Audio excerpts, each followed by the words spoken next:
और इंसाफ नोटों की गड्डियों से तय किया जाता है, ये वहां की जनता आरोप लगाती है। जब सरकार इन युवाओं को नौकरी नहीं देगी, ये पैसे कमाने के लिए सोशल मीडिया पर जाकर रील्स क्यों नहीं बनाएंगे और क्यों? आखिरकार इंडियन न्यूज चैनल पर वो मुद्दे जो जनता के लिए मायने रखते हैं, जैसे बेरोजगारी और करप्शन, उन पर बात शुरू हो रही है। सरकार ने भ्रष्टाचार को रोकने के लिए कुछ नहीं किया है। नेपाल में भ्रष्टाचार के कारण बेरोजगारी। क्या मतलब है नेपाल के?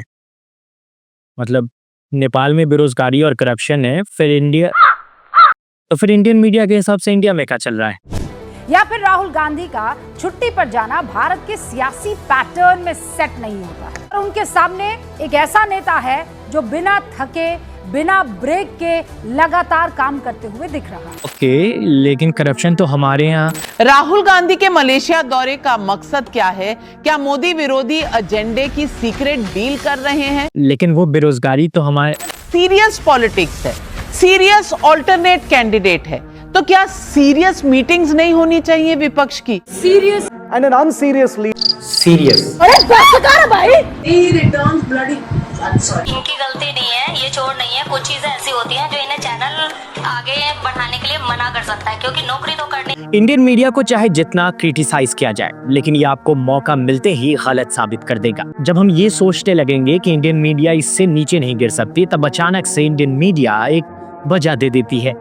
मणिपुर के मुद्दे पर शांत रहने वाली मीडिया, वोट चोरी के मुद्दे पर शांत रहने वाली मीडिया, इनके लिए प्रायोरिटी सेट है कि राहुल गांधी छुट्टी पर कैसे गए। जर्नलिज्म एक बेहद चिंताजनक दौर से गुजर रहा है, जहां जर्नलिस्ट का काम ग्राउंड पे उतरना होता है, वहां किसी पार्टी के आईटी सेल के हेड के एक ट्वीट पर पूरी बहस शुरू हो जाती है।